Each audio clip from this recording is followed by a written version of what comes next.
अस्सलाम वालेकुम स्टूडेंट्स।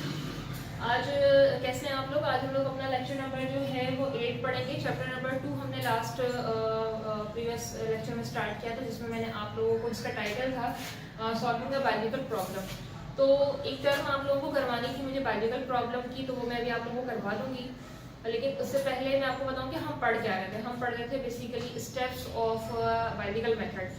मैंने बायोलॉजिकल मेथड बताया था कि किसको कहा जाता है, उसके डिफरेंट स्टेप्स होते हैं।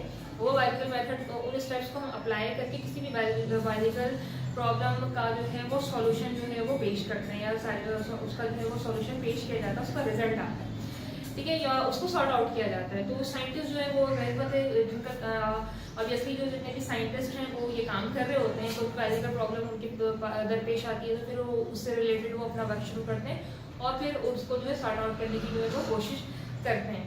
तो लास्ट लेक्चर में हम लोगों ने जो है वो फर्स्ट स्टेप पढ़ा था बायोलॉजिकल मेथड का, which is that was observation. तो आज जो है हम सेकंड टॉपिक पढ़ेंगे, सेकंड स्टेप है बायोलॉजिकल मेथड का, दिस इज हाइपोथेसिस। तो अभी हम देखते हैं कि हाइपोथेसिस जो है वो होता क्या है। इसके बुक की तरफ हम लोग मूव करेंगे, तो आइए बुक देखते हैं। अच्छा स्टूडेंट्स, लास्ट लेक्चर में मैंने आपको कहा था कि बायोलॉजिकल प्रॉब्लम की डेफिनेशन मुझे आप लोगों को करवानी है। तो आप लोगों ने अगर स्पेसेस रखे होंगे रजिस्टर्स में, तो आप लोग जो है सबसे पहले, अगर वर्क शुरू नहीं किया तो आप सबसे पहले ही 3-4 लाइन में ही ये डेफिनेशन आ जाएगी।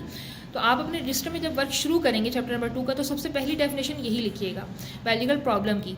तो क्या है, a biological problem is a question about living organism which ask by someone और कम्स इन बायोलॉजिस्ट माइंड, ठीक है। तो ये मैंने आपको पूरा पढ़ के भी बता दिया कि बायोलॉजिकल प्रॉब्लम जो है वो क्या है।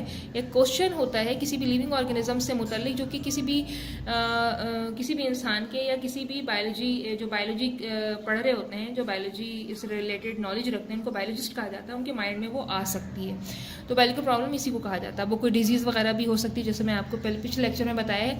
तो ये बायोलॉजिकल प्रॉब्लम की हैंड डालने के बाद आप बायोलॉजिकल प्रॉब्लम की पूरी डेफिनेशन लिख लेंगे, ठीक है, आ से लेकर बायोलॉजिस्ट माइंड तक, ठीक है। तो ये तो वर्क आपका प्रीवियस था जो आपको करना है।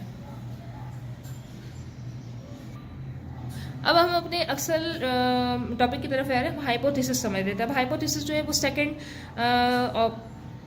स्टेप होता है बायोलॉजिकल मेथड का, जिसके अंदर क्या हो रहा होता है। देखिए, ऑब्जर्वेशन में तो कोई भी जो साइंटिस्ट है, जो बायोलॉजिस्ट है, वो ऑब्जर्व कर रहा है किसी बायोलॉजिकल प्रॉब्लम को लेकर। अब जब वो ऑब्जर्व कर लेता है तो फिर वो होता ही है कि उसके मुतालिक अपना एक स्टेटमेंट देता है, एक गैस बनाता है, जिसको हम इंटेलिजेंट गैस भी कहते हैं। अपना एक मफरूज़ा रखता है कि जिसका मतलब है कि आप ये समझ लें कि अगर सपोज दैट उसने एक बीमारी को ऑब्जर्व किया, जिसका नाम जो है, जो साइंटिफिक प्रॉब्लम आई थी या बायोलॉजिकल प्रॉब्लम आई थी, वो प्लाज्मोडियम है। तो इसमें अपना वो जो जब वो ऑब्जर्व कर लेगा, ऑब्जर्वेशन का काम हो जाएगा, तो वो अपना इंटेलिजेंट गैस या अपना स्टेटमेंट जो है वो हाइपोथेसिस की फॉर्म में सामने रखेगा।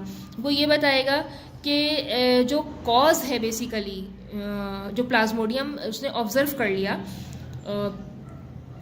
ऑब्जर्वेशन कर ली, तो उसको सामने जो है वो जो एक वजह, आप ये कह लें कि उसको वजह मालूम करनी है कि जो प्लाज्मोडियम, जो जर्म है, जो जरासीम है, जो कि ब्लड में मौजूद होता है मलेरिया पेशेंट के, तो वो जो मलेरिया है बेसिकली, उसका कॉज क्या है। तो जो ये प्लाज्मोडियम है, ये मलेरिया का ही कॉज है। अगर जो मलेरिया जिस इंसान को, जिस शख्स को, जिस पर्सन को मलेरिया हो रहा है, तो वो किसकी वजह से हो रहा है, आखिर उसका कॉज क्या है। तो डेफिनेटली वो कॉज जो है वो क्या है, प्लाज्मोडियम है। तो बेसिकली हाइपोथेसिस के अंदर जो है यही जो स्टेटमेंट जो है वो दिया जा रहा है, यानी कॉज बताई जा रही है।